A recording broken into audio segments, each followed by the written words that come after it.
Hi,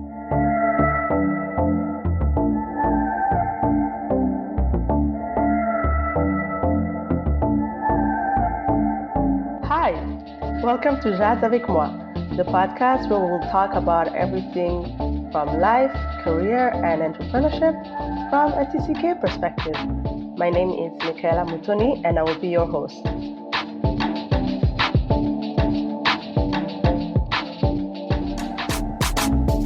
Hello, beautiful people. So today I am speaking with Clarence a good friend of mine. We actually met for the first time when we both worked at Target Canada, and we were both these like young African kids trying to succeed in the corporate world. I wanted to speak with Clarence because he is such an inspiring person. He's really one of those people who pursue their dreams relentlessly and pursue excellence in whatever they do, whether that's in his everyday job or with Peppeh Co, his company. So I just wanted to chat with him and understand a little bit more about him, like what drives him and why he does what he does. So tune in. Thank you so much, Clarence, for being here with me. I'm so excited. No, it's good. It's good. The best way to meet these days is virtually, given the state of the nation, if you will. I know, right? It's funny because actually when I started the podcast, I was like, I know so many cool people. I feel so lonely in my job. Let me just talk to them remotely. Well, listen, I'm hoping you're going to do an episode interviewing yourself, because in the scheme of cool people, I feel like you got to be on the roster because you're hella cool. Oh, thank you. It's on the pipeline somewhere. We'll see. See what I did there, people? You know, you got to compliment the person who's asking you questions. That's very true. I'll be kind. Don't worry. I'm super, super excited to be here. I know that we've scheduled and rescheduled this a million times, so I'm super, super excited that we're getting the chance to have a bit of a chat. Me too. So for the people that might not know who Clarence is, could you please introduce yourself and then I'll add. Yeah, absolutely. So Clarence Kwarku, business person, entrepreneur, brother, son, lover of jazz. I wouldn't say foodie, but allergic to small portions of food, and just all around excited individual who is inspired by connecting people. Yes. Oh my God, that's actually true. Huh? You are a good people connector. Oh, thank you. I Oh appreciate my God. So let's go back to our beginning. We met at Target. We did. Target Canada, for the record. I had just graduated, but you had been working for a couple of years. Yeah, that's right. I call that my $1 billion startup experience, working for a large organization that's starting from scratch. So I think we were both analysts when we met, business analysts, right? Mm-hmm. And Target was an incredible experience. I know you got listeners from all over, but to give you guys some context, Target, obviously a massive retailer in the US, probably 5-6 years ago now, if not longer, had their first international expansion attempt, moving into Canada, opening, over 100 stores within a year, a massive multi-billion-dollar expansion that, me and my good friend here were privileged to be a part of, really almost from the get-go, because I think I was looking at the stats and I think I was like employee number 50 or 60. I was the first business analyst on our grocery team, actually, that ended up being about almost 40 people. So pretty cool experience to kind of be there from the start. Yeah, I like to think that Target was like the school of business, Listen, like we really learned a lot. Yeah, I always tell people, when you think about like just education, there's so many different ways one can get educated. And it's like, if you work for a startup or a scale up, it is pretty much like an MBA, because you get thrown so many challenges that you've got to figure out. And you ask your boss and she doesn't have the answer, and you ask her boss and he doesn't have the answer. And so you kind of just have to get scrappy. Yeah, you just have to do trial and error. Trial and error. We did a lot of that. A lot of late nights, a lot of pizza. Yeah. Cupcakes. Yep. Keep us motivated. Yep. It was cool. I don't know about you, but I learned a ton. I would even say outside of, how to be a business analyst, but just in terms of decorum and, how to carry yourself in a large organization. Because prior to that, I hadn't worked for a company as big as that. Yeah, it's true. And then we had so many responsibilities, right? And then you just had to kind of assume what you're doing and defend it. and then go for it. You know? Yeah, totally. I think what was interesting about Target was though we had defined roles, the company was growing at such a fast pace that they had a lot of white space. And Yes. so if you were interested in something, there was likely an opportunity for you to kind of define what your role was. So from training and coaching and mentorship to data analytics and optimization, a lot of the stuff that wasn't on my job description that I was kind of interested Yeah. in, I was able to kind of finesse into my role, which was really cool. And I think an important lesson kind of for everyone, like just from a career perspective around making a job what you want it to be as long as you continue to add value to the company, right? Yeah, for sure, for sure. What do you think your biggest lesson was from that time? Man, I couldn't even isolate one. I was thinking about this a couple of weeks ago. When I started at Target, I knew nothing about the consumer packaged goods industry. I Yeah. knew nothing about retail. I didn't grow up in North America where I would say big box retail has a specific business model. Mm, So I think for me coming in, I was really nervous. I was like yeah. this kid who was hungry, had a bit of work experience, but I didn't know anything about the industry. And 4 or so years later, Yeah. really becoming an expert in the business, I think I realized you can learn anything if you put your Yeah. heart into it and if you're committed.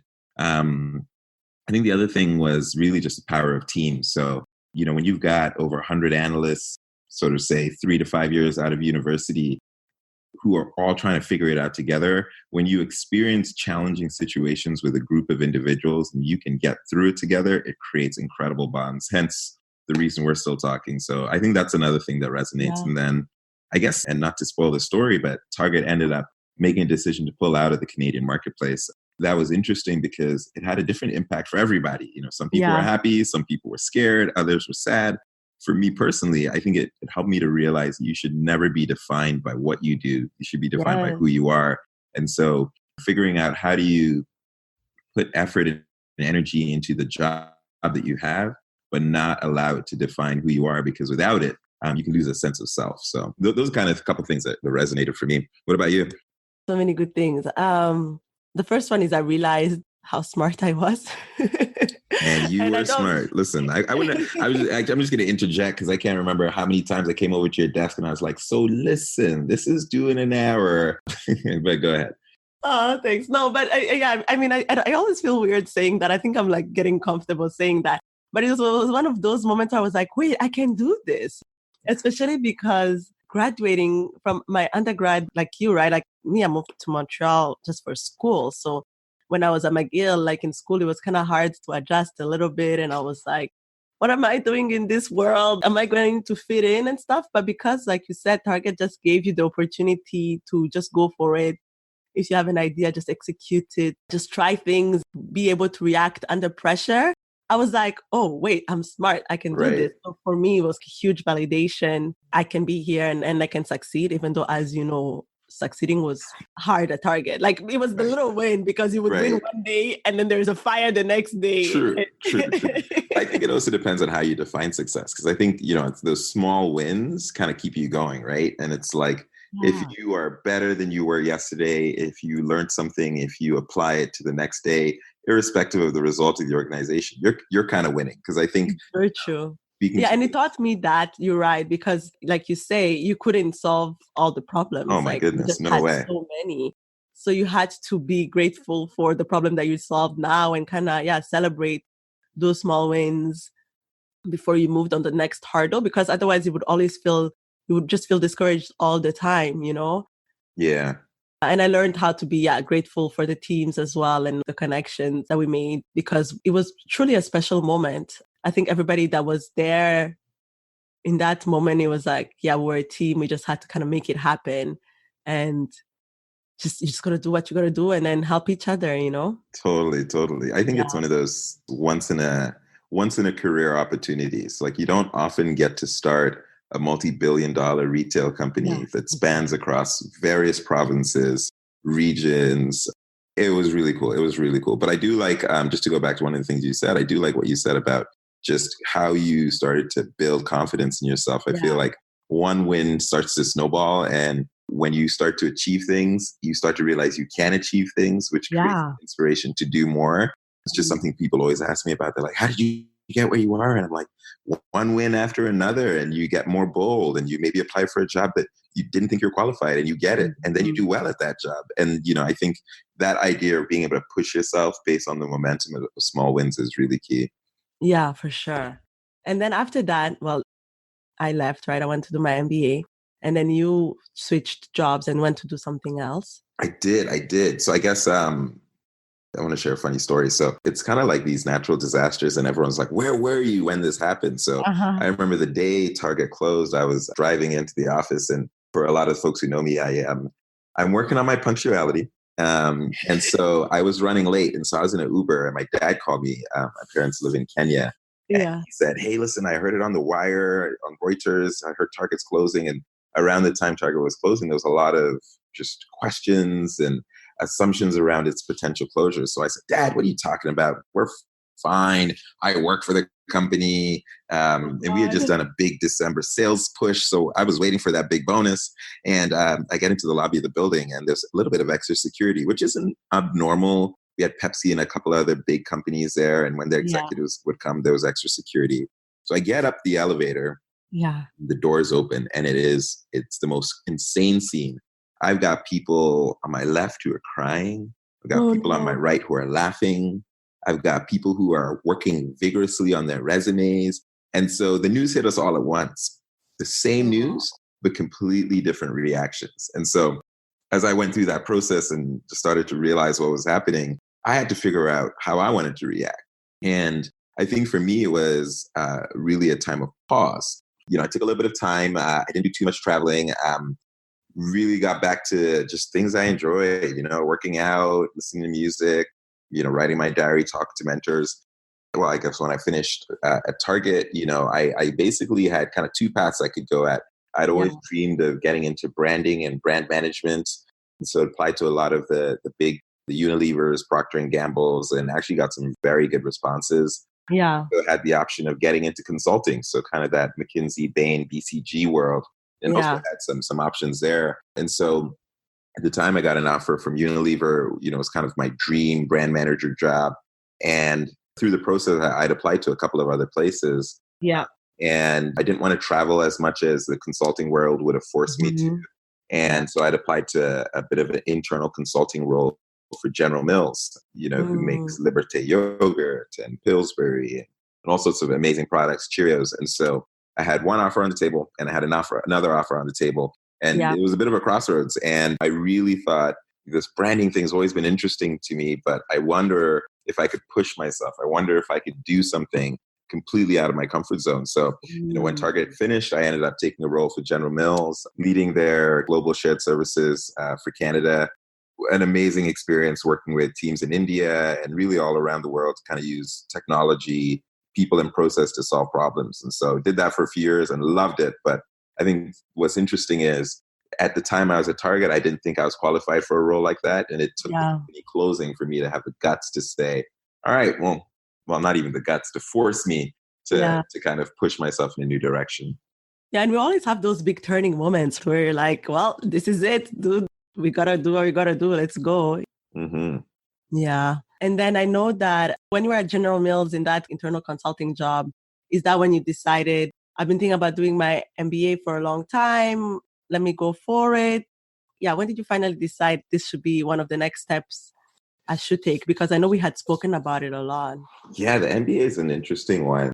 I'm really blessed to come from a very loving family and a family that highly values education.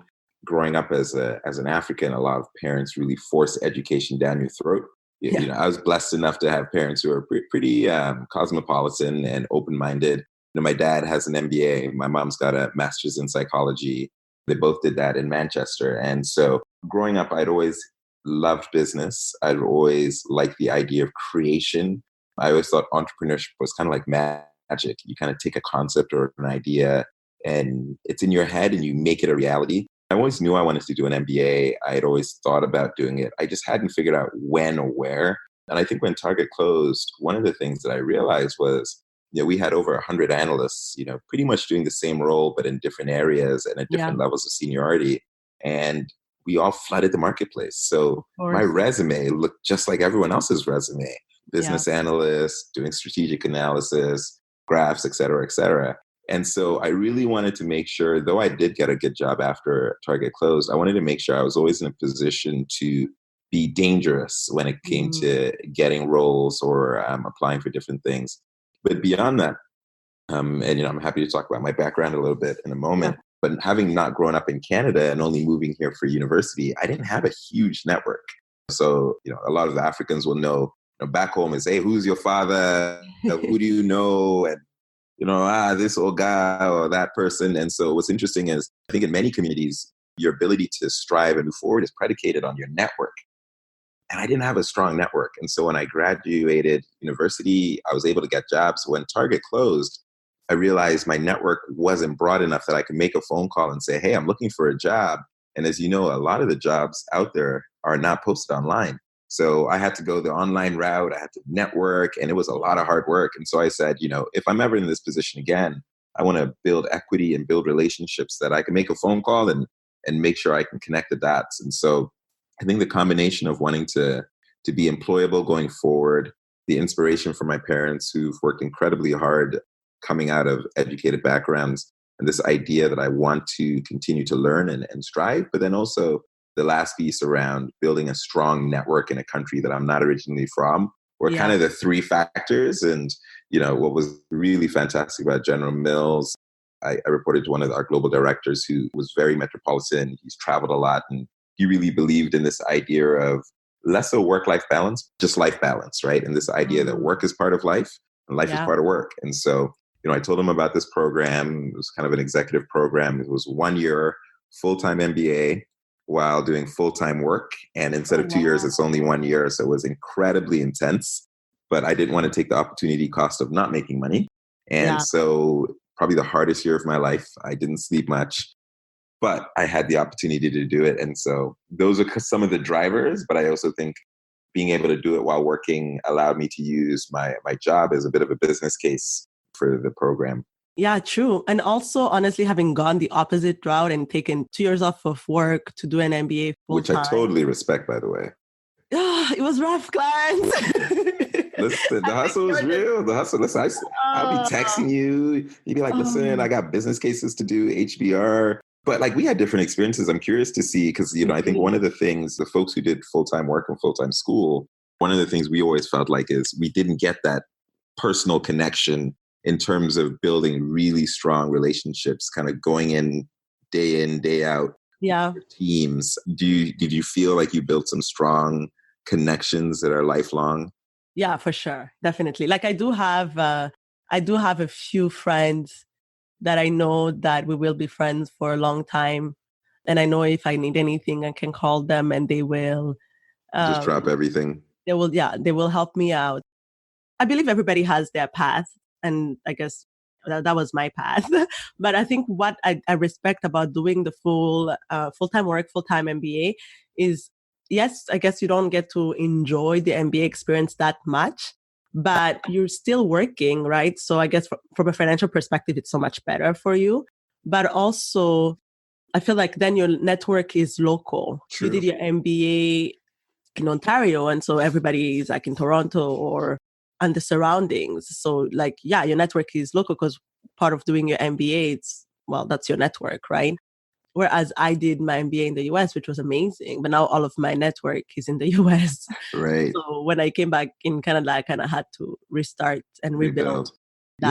It's an interesting one too, because I think, growing up, as Africans who have grown up kind of one foot in each world, I think there's, at least if you've been passionate about business, a lot of us dream of this international globe-trotting sort of ideology where it's, I've got hubs in Hong Kong and, I'll be in Kenya and South Africa and going back and forth. And I think that's a noble dream. But I do think that the school that you choose in many ways has to mirror the life that you want. Exactly. And also your financial situation. Listen, let's not kid. It's not cheap. I pay for it myself. And so you got to be pragmatic. I luckily got into a lot of good Ivy League schools in the US, the Kellogg's, et cetera. But when I looked at the financial burden and I thought about where I was, and then I juxtaposed that with what is the incremental value, I really believe going to a top 2 school in Canada would still afford me, I would say 80% of those opportunities. Yeah. Some that I couldn't even get in the US. So to your point, I can pick up the phone and have a place to stay anywhere in pretty much any province in Canada because I built relationships through my MBA with people all over the country. Yeah, exactly. But in addition to that, the MBA being an internationally acclaimed accreditation and kind of being in an Ivy League school of Canada, if you will, when I go internationally, people know Queen's University. You know, they know Smith School of Business. So when I looked at it from that perspective, I said, I'd love to go to Kellogg's. Yes, I got in, but you know what? In some ways, maybe I need to think a little bit differently about it. So yeah. And actually, even as I look back, I might have even, in some of the cases, I think I stopped the application process. So, you know, I was sort of on the path and said, look, you know what? It's not worth it. Yeah. Wait, so let's switch track a little. Tell me a little bit about your childhood, because you're a Ghanaian who grew up in Kenya. Yeah, I'm sort of, it's funny when you come to Canada, when, you know, and people say, where are you from? You say you're Canadian, you know, they kind of give you a wink and a nudge and they're like, no, but where are you really from? Where are you from? And then I say I'm African and then they want more. So originally from Ghana, both my parents are born and raised in Ghana. I was born in Kenya, however, and I actually grew up in Uganda, between Uganda and Kenya. So though I was born in Kenya and then I moved to Uganda when I was quite young, but from grade 5, I was in boarding school. So pretty much from grade 5 till, I guess what we call it S3, I guess in the States they would call it grade 11 or 12, depending on your system. I was in boarding school, which was an amazing experience. But my boarding school was in Kenya, a school called St. Andrews, Turi, in a rural town, probably about 3 hours away from Nairobi, which is the capital city, not far from Nakuru. And I went to boarding school there and, you know, would go home 3 times a year because we had the British system. So we had different terms. And we'd go back home to Uganda. And, you know, my parents ended up doing business in both countries. So I was blessed enough to sometimes be in Kenya, sometimes be in Uganda. And every couple of years go back and see the extended family in Ghana. So definitely an African. It's funny, you know, when I go to Ghana, they call me Kenyan because, you know, I didn't learn the language with the command that I would have liked. So, and you know, when I was growing up, there weren't many Ghanaians in Uganda. When I go to Uganda, they're like, I don't have any of the facial features. I sound different. My nose is wide, as a lot of Ghanaians are, and or at least from my tribe. And so they're like, well, you're not, and you was born in Kenya. So they're like, well, you're Kenyan. I go to Kenya.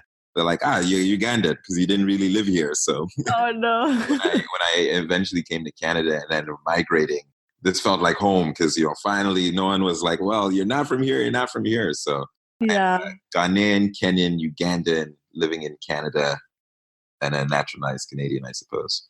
So then how do you identify as? Just Clarence. I'm just Clarence. I identify as African because I think it's easy. In reality, take pride in being from Ghana. Jollof rice is sweeter. You know, we don't talk jollof well. There's a big rivalry in West Africa around who makes the best jollof rice. If you don't know what that is, look it up. It's that good shit. Sure. Can I swear on this? Yeah, sure.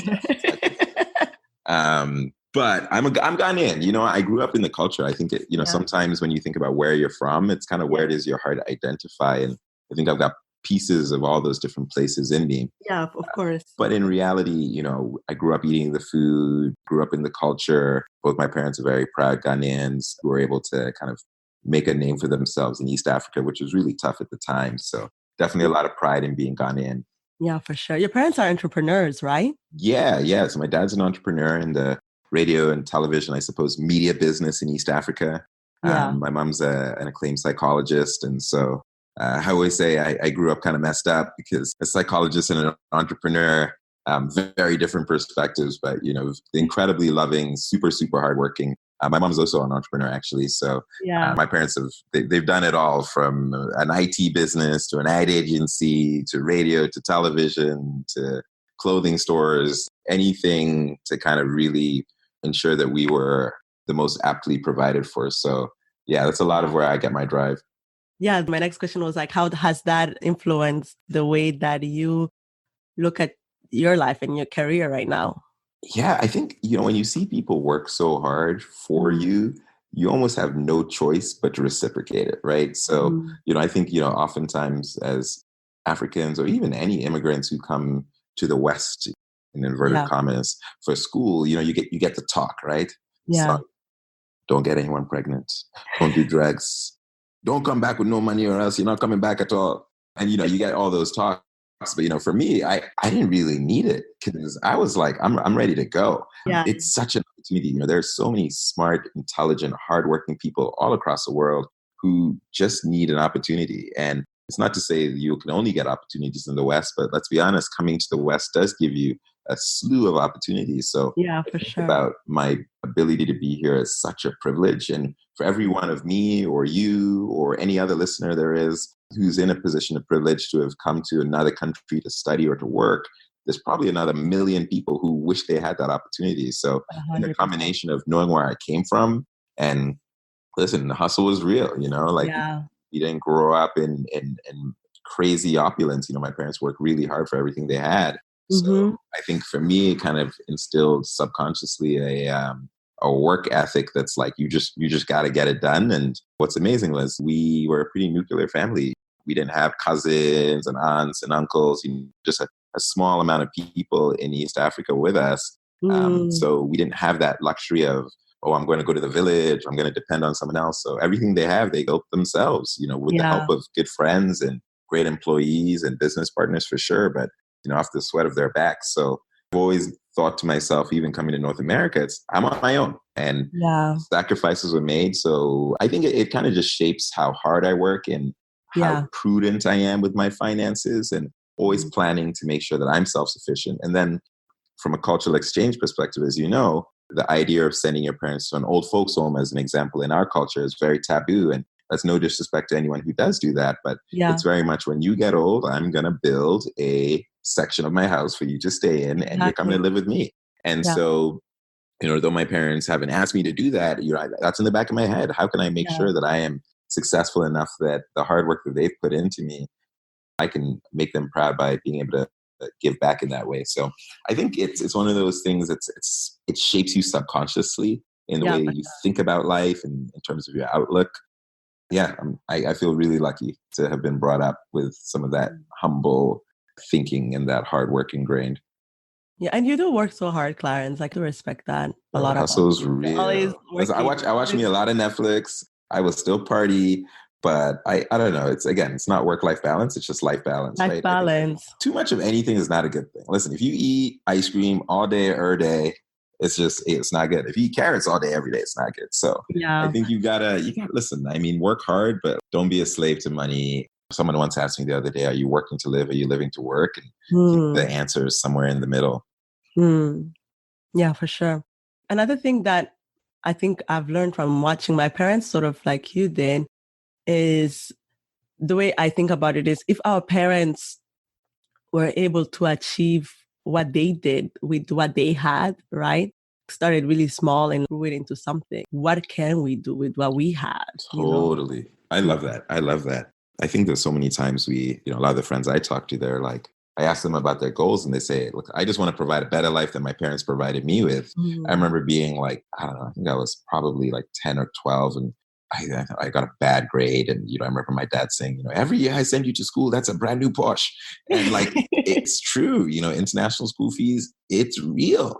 So it's like people made sacrifices. So listen, you got to get yours. And also I think about, one day I want to have a family and God, I want to give them the absolute best. And that's not to say I want to spoil them, but I want to have the option to be able to give them everything. So, and also listen, I got two eyes, you got two eyes, I got two legs, you got two legs. I got one heart, you have one heart. Like as they say in Pidgin, nobody say you get two eyes and two heads. So it's like, listen, there's 24 hours in the day. We all have the same 24 hours. We all started from a different position. Yeah, we all have access to different resources, but the playing field is level in that you have the ability to do everything you can to change your circumstances. And it's not about you versus someone else. It's about you versus you. So my thing is like, when I get up in the morning, I'm like, how do I be a better version of myself? It's not like I'm trying to beat the next cat because I don't know what he's got. And quite frankly, I don't really care because it's not like he's going to give it to me. So let me just get mine. Yeah, that's so true. That's so true. No, it's good. It's good. And then, so you have this whole drive. You like to do multiple things. You like to work hard. True. Uh, how did you guys start Peppeh Co? What brought that about? Yeah, good. Ooh, good question. So I run a boutique branding and creative agency called Peppeh Co, or the Peppeh Company. It's spelled Peppeh. So it's a play on the word pepper. Yeah. But as you know, I'm Ghanaian. So, African. when we talk, say Peppeh, it's hot. It's like that West African pronunciation, really Ghana and Nigerian pronunciation Yeah. of pepper. So Peppeh. I almost think it has a slightly different meaning because, if you say something is pepper, it doesn't have the visceral edge of Peppeh, It, anyway. Mhm. Yeah. And so it's a, boutique branding agency.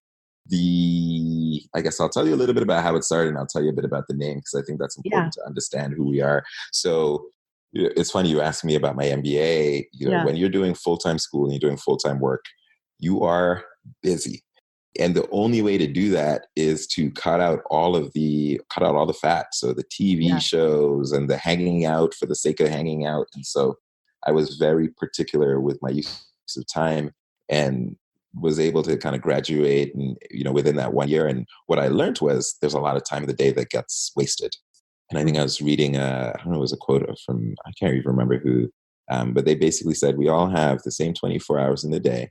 And we say we want to be successful, but we like to sleep more than we like the idea of success. And that always stuck with me because I think sometimes we say we want things, but we're not willing to do what it takes to get them.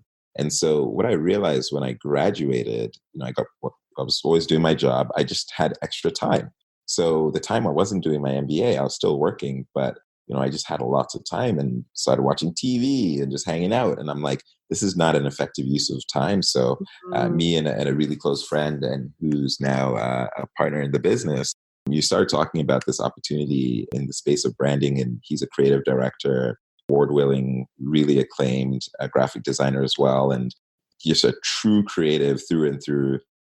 Emmanuel had a lot of work coming his way that he wanted to find an opportunity to optimize. And, my background on the consulting strategy, client relations side was just a perfect mirror. And so even as I think about folks who are aspiring entrepreneurs, always think about ways you can partner with people who complement your skills. So he's the creative of the company. I will give him that through and through. I help drive the business. Now, we do cross-pollinate, but we are very clear on our roles and responsibilities.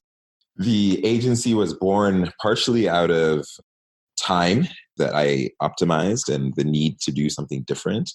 Also partially born by the fact that I just finished my MBA and I was like, I want to pay this off and I want to find ways to drive additional financial security. And so Peppeh is the name of the company, the Peppeh Company. And if I think about food, which I love, when you put Peppeh on your food, it doesn't actually change the flavor of the food. It enhances it. And that's kind of our core ethos and philosophy. It's the belief that brands are incredible. The products you make are cool.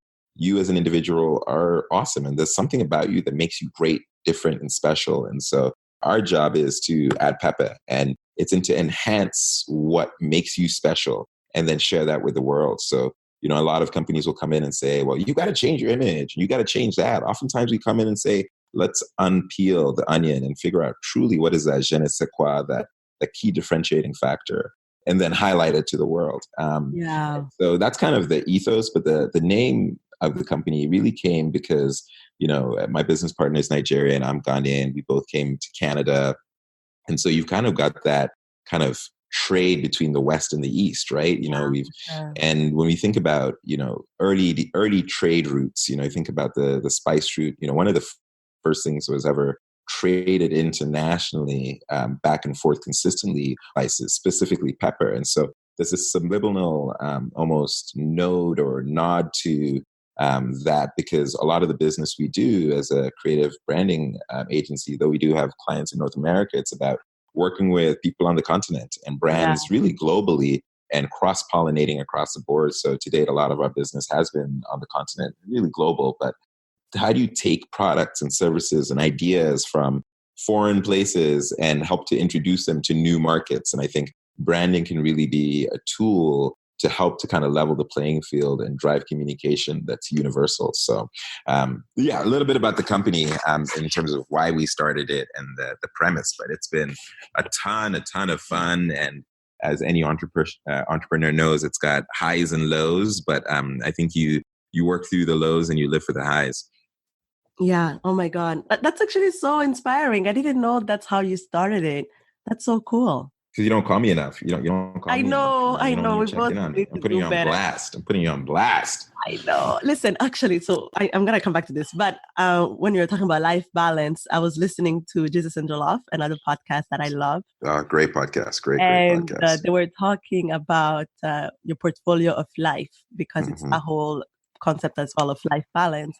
And it's like your life, think of your life as a portfolio, sort of like a portfolio of investments. And they were discussing how much of that portfolio is your work versus time that you spend with your family versus time that you want to spend in other activities. So when you're talking about it being really a life balance, because it's not you can't really separate like work here and like life there. It's more looking at what's your portfolio of life, and are you happy with how you have adjusted, how you have allocated, I guess, each portion of time. And then they were talking about how that can vary according to the seasons, right? So for example, the season where you were working and doing your full-time MBA, then obviously you didn't have much of a social life, but now, like, hopefully you have a little bit more of a social life. I'm jumping on tables and drinking vodka. No, I'm just kidding. Yeah, like that is not like you. No, it's not. It's not. I'm more of an old-fashioned guy. You know what? I think it where you spend time should be a direct reflection of your goals, right? Yeah. And so I think in many ways, if I tell you my top 5 goals for the year, you should get a pretty good sense of where I'm going to be spending my time. But I do agree with this premise that it is rotating and it's rolling and it's ever evolving. Because in reality, this idea of balance creates this metaphor of almost a seesaw, right? And sometimes you're going a little bit down on the left, and then you're going a little bit higher. And so I think it's okay to have times when you're really focused on you and you're really, really selfish and you're not hanging out with people and you're not picking up the phone. And I also think then, within that, you've got to then go back and find the balance. And when you've done what you've got to do, go back and rebuild those relationships and establish them. But exactly. I think your support system is key. Like for me, show me the 5 closest people in your network and I can tell a lot about you. You know what I mean? If the people you surround yourself with are driven, motivated, hardworking, honest, optimistic, whether or not they're entrepreneurs or not, that's going to have an impact on you. If they are complacent, lazy, some of those traits are going to rub off on you as well. So I think even outside of how you manage that balance, it's about thinking around your support network and who do you let in, right? Because I've got a pretty small circle. I've got a large amount of acquaintances, but I've got a small number of friends, and I'm very okay with that. Yeah, for sure. 100%. Yeah, my God. And then I really like the inspiration behind your name. How many iterations did you have to go through to get to that? Or was it a How long many minutes do you have? How many hours do you have to talk about it? We went through a ton of iterations. It's funny when you think about naming, and as a branding company, it's one of the exercises we do for clients. So it's tough doing it for yourself. But we went through a ton of horrible names. Most of the horrible ones were for me, seeing as I'm not as creative as my business partner. It's kind of like meeting someone you love. When you just kind of know. And until you've been in that situation where you fall in love, you can't really speak to it because it just seems really cliche. So I would just say we went through our usual whiteboarding session, tons and tons of names, iterations. I think we wanted the name to feel authentic to who we were. I think we wanted it to have a bit of color of our roots. But it is, though a company run by Africans, it is not a African company. It's really a global enterprise run by Africans. And that was important for us. We've always said, our mantle isn't, we are the African agency. We are an international agency run by Africans with that as a mindset, that as an upbringing and those cultural values at the heart of what we do. And I think in some cases, as we evolve the business, there's opportunities to kind of change that ethos. So that's where we are Yeah. today. So no Yeah. saying where we'll be tomorrow, but the naming for us was a process of figuring out what's something that's catchy, obviously, that generates conversation. Some people say, is it Peppeh? Is it Peppeh? Like, is Peppeh? And, being proud about where we're from. Yeah. But, again, the idea of it being called the Peppeh Company kind of is like the Hudson's Bay Company. It follows those roots of the international trade and starting to think about what was happening when those trade routes were established. So again, very regal and deep roots from a heritage perspective. Yeah. That's awesome.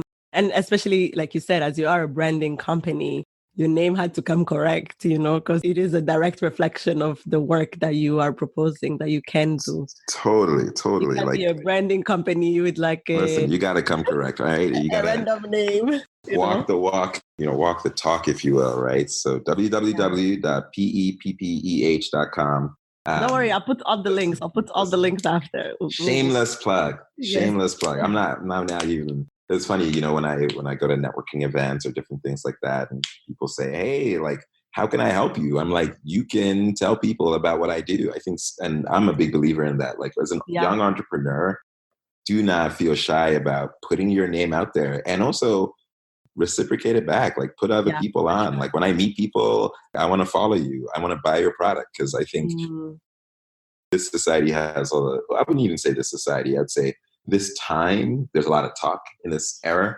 There's a lot of Instagram, look at me, I am something that I'm not. And so I think, integrity is this ability to do what you say you're going to do and kind of put your money where your mouth is. So yeah, this is just something I'm passionate about. What's been your favorite part of running Peppeh? Oh, gosh. I think just the creative freedom to do something.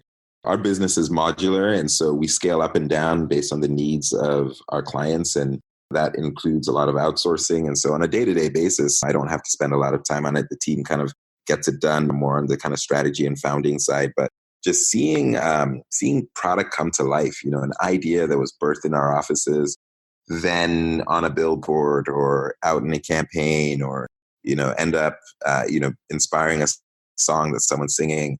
I think just this idea of creation, it kind of gets me giddy. Like when I was a kid, this idea of magic, for me, entrepreneurship is magic. It's coming up with something in your head, right? It doesn't exist, and then putting it out into the world and seeing people experience that. So yeah, I think the evolution of creation through working with different clients and the team is probably what I enjoy the most. Yeah. Don't enjoy emails. So that's one part. What's your favorite project so far? Favorite project? Oh gosh, you get me in trouble. I won't say it's my favorite project, but it was one of the projects I really enjoyed. We did all of the creative direction and kind of strategy and ideation behind Mr. Easy's Lagos to London debut album. It was released probably a year ago now. Mr. Easy, for those who may not know, is multi-platinum, millions of subscribers, award-winning Afrobeats and kind of international fusion artist who we worked with to kind of really take a really interesting sound of Bantu music that he had, fusing sounds from Ghana and Nigeria and London. And, this was his seminal project that really launched him, I would say, really firmly into the international scope. I think he had a lot of fantastic international acclaim, but this was that album where people said, okay, he's here to stay. He's not just an African artist. And, he ended up going on tour with J Balvin. And so his team's super smart, really nice guy. And just the chance to work and create with him with a number of different partners at YouTube as well was just a super fun experience. And then of note, we did some really cool work with Al Jazeera recently, building some murals for a documentary that they had in Sundance. And that was just fun and interesting. And, Sundance is, any chance you get to work with some of those teams is always really exciting. So I would say one that was really fun, and I guess one recent one that comes to mind. Yeah. And for all the other clients who I didn't mention, it's either because I'm on NDA or because I just didn't have enough time. So love you all. We still love you. We still love you. No, but I asked it because I feel like there's always that one where you're like something special happen. It's not saying that the others were not special, but there are sometimes some that taught you something, or where you did something that was really different that you couldn't have thought of, or that were a bit of a highlight moment. For sure. Like the Mr. Easy one, I'm sure, it was big because I'm sure it even did it help you grow your brand of the company just because of the reach that he has as an entertainer? Yeah, I mean, listen, much love to Dorrego's, Mr. Easy, the entire team, Nikita. Absolutely. I think, working with people who value quality, but also have a fantastic product is really cool. And so coming up with some of that concept, that double-decker bus, that kind of Danfo-decker, if you will, was cool. And I think also, relationship building. I was just talking to Dorrego's the other day, who's Mr. Easy's manager, and just talking about a few things. And, recently did some work with Manifest, who's an incredible Ghanaian rapper, Manifest. And even working with him, and we were just chatting the other day, and you build personal relationships with these folks. And so I think that's a kind of the value. Like when you do business well, it's less so about the business, it's about the relationships. I always say you want to do business with people who you like, right? If person A is giving me $10 for a product, who's going to charge me $10 for a product, and person B is going to charge me $11, but I really dislike person A or dislike doing business with them, I might go for the higher cost item because I really enjoy working with that individual. So the ability to build lasting relationships with people and drive connection is exciting. And oftentimes I'll work with a client once and end up connecting them to people, and they end up building businesses that I'm not even a part of. But if I can help put you on, if you will, or add value, it's kind of what we're all about at Peppeh. It's like about adding value. So there's some clients we talk to and I'm like, you don't really need our services. And I'm okay to say, I don't think I can help you. Let's talk tomorrow. But that builds a relationship, that builds credibility. We've had to do that a lot where I'm like, hey, the timing doesn't work, or hey, I really don't think you can afford us right now. And you can probably get halfway there on your own. And, 6 months later, a year later, they come to us and say, hey, I just signed a deal. Let's work together. But we're their first call. So, I think not all business is good business, and not all opportunities have to be executed immediately. Yeah. And and you're taking like a long-term approach to it, right? Because what if you had said yes and then not been able to deliver it, or for one reason or another, or the person, like you said, they were not a good match, so it just wasn't going to work. But now you've put your name in it and kind of spoiled the relationship that maybe in 2 years or 5 years could have led into something else, Totally.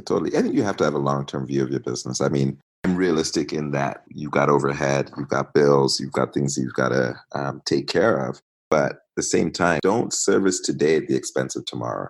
It's kind of always been the mindset that I've had, right? And so even in university, when all the buddies were popping bottles and going crazy, I was like, oh, the stock market thing is looking interesting. How do I get in on an Apple, on a Google? Because, I'd rather be, super optimistically, 45 years old on a yacht than spending $200 on a bottle in my mid-30s and having to retire late. And I think that's a gross oversimplification. But the idea is don't sacrifice tomorrow for the small pleasures of today. And, it's this balance, right? In this kind of internet world of YOLO and tomorrow may not come, and COVID-19, and let's, go crazy and party. So again, it's a balance, right? You will see me on the dance floor getting it down, but you will also see me up at 6 a.m. getting it done because I got a long-term goal that I want to achieve.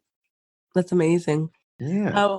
What would you say to your younger self, like Clarence, like, I don't know, 7 years ago, 10 years ago? That's a great question. What would I say?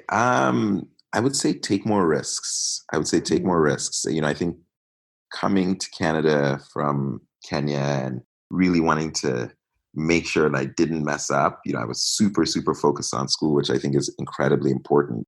But as a result, I think I didn't put myself out there as much as I would have liked to. And, a lot of opportunities that came at my door, I said, well, I don't know. And I don't know if I should try that. And you're young enough that you can rebound, and so I would have told myself to take a couple more risks. I would told myself to eat more ice cream because your body doesn't recover as quickly when you get older. Oh my God, yes. I would have told myself to be kinder to myself. I think I was pretty tough on myself when I was young. wanted to be the best. I always was pushing myself, and it's okay to take your foot off the gas and just enjoy your youth. I'm a big believer in experiencing what you have to experience when you're meant to. And when you're in your 20s, be a 20-year-old. When you're in your 30s, be a 30-year-old. And so I would have just told myself to take my foot off the gas a little bit, to take my head out of the weeds and just look around and see what opportunities come. A lot of mentors I really, whether I follow them virtually or I know them personally, they were people who took risks at a young age and were willing to dare to be different. And so I kind of encourage myself. I always give feedback from a start, stop, continue perspective. So guess I would say, I want to start to look up a little bit more and take risks. I think I would continue to work hard and be humble and live beneath my means. That's one of the things that's been a really key element of my success. And then I think it's just continue to build strong relationships and invest in people that you love. So good. Yeah. Where do you see yourself in 5 years? Where do I see myself in 5 years? As obviously I run Peppeh as a co-founder, but I'm a director at a Fortune 500 company, and so I think in 5 years I definitely want to continue to grow both elements. Yes. And I think I want to find a path to marry the two. In 5 years, I definitely want to be in a position where I've got more options, and I think somewhere within that some international travel. I've been living in Canada for the last over 10 years, and I love it. But I also, now I'm a Canadian citizen, have that beautiful blue passport that lets you travel. So I want to be in a position where my finances aren't tied to a location, and that I've got the ability to be where I want, do what I want, and have more freedom and flexibility. Yeah. It's a little bit vague. I'm still working through. No, of course. You caught me in my annual planning process. So I find a lot of people will plan January. I find like there's too much going on in January. So I usually sort of take March and April to kind of do my planning, and kind of my personal fiscal year goes April to April. So this is a deep time of reflection. So I'm glad we're chatting because it's spawning a lot of thoughts. Where do you want to be in 5 years? Oh, man. Yeah, no, you didn't plan for that. No, I wasn't ready. I'm actually going to rebrand the podcast and do it bigger. I like that. So definitely want to grow that and spin a business out of it as well. And kind of figure out what that will look like. Actually, that's part of my goals this year. I like that. And actually on that, because I'm about connecting people, you got to connect with Paula Rogo, who runs Kali Media, a media company based out of Kenya, focused on kind of telling women's stories using podcasting and other means, who started her own podcast that's been quite successful. So I'm going to connect you with her, because if you do want to rebrand your podcast, that's definitely someone to talk to. Yes, because I think she did rebrand hers. And then, actually, I really like what she does. She's awesome. Shout out Paula Rogo. Paula Rogo. Kali, Kali.media, KALI.media. They're doing lots of good shit. So quick plug for them. Yes. But also, I think what you're building with the podcast is super awesome, because we've talked about this for a long time. This has been a long time coming. Man. So sometimes it's just as easy as just starting, right? Yes. And then actually on that note, when you do start, then you get to see, kind of goes with what you're saying with risks. First, you get to see that you were kind of freaking out for no reason, but also then you learn. You're like, oh, I can adjust this. There's all these things that I hadn't thought about, but I couldn't have thought about them because I wasn't doing it yet. But now that I'm doing it, I'm like, oh, there's all these other options. So I need to sit down and think about that. And I would still like to also keep working, like have my job, but obviously like be promoted into a bigger role or something. Like, actually not a bigger role. Yes, a bigger role, but a role where I have more impact. Amen. No, blessings coming your way. Yes. That's all podcast listeners. Send blessings her way. More life, more love. And then, just kind of like you, like be in a place where I feel I can live life on my own terms. I think that's what we're striving for, right? I love that. And I think by starting this podcast, you've begun that journey. And, for those listening, promote it and share it, because this is somebody's dream. And I think in many ways, your ability to have started it, you're on that journey, whether you do this full time or not, it fulfills you, it builds you up, and it's a part of holistic living. So Yeah, Like exactly. And I learned so much from people. there you go. I'm learning Like, from being on this too. So I know. And Clarence, I have full confidence that you are going to achieve what you want and even more amen to that. Amen to because that. you always have a plan, man. Like, That's you're not just talking to talk. You're talking and you're like, oh, yeah, so now let me go sit down and figure out how to make it happen. true. Like, yeah, I know. I mean, honestly, would only do this for you. Yeah, you won't see me a lot on the media I and know. stuff. Thank you so much. I Pretty do private, but appreciate your time. for you opening up.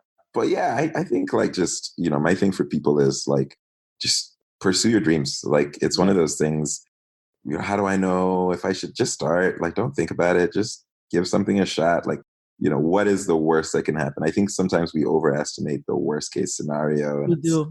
oh, I'm going to be embarrassed. And what will people say? And it's like, what do you even care? Like, these people don't care about you. Like, do what you got to do. And I think sometimes knowing is better than not knowing. I've pursued a lot of things that I realized I wasn't good at and weren't for me. And now I know, and now it's off the Yeah. list. So Yeah, for I think sure.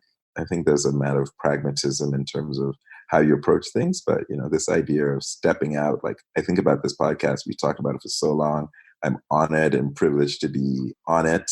And it's happening. This is real. So It super is real. exciting. Yeah. Any last words of advice or Last any last words. thoughts that you have? I think just I think be kind to yourself.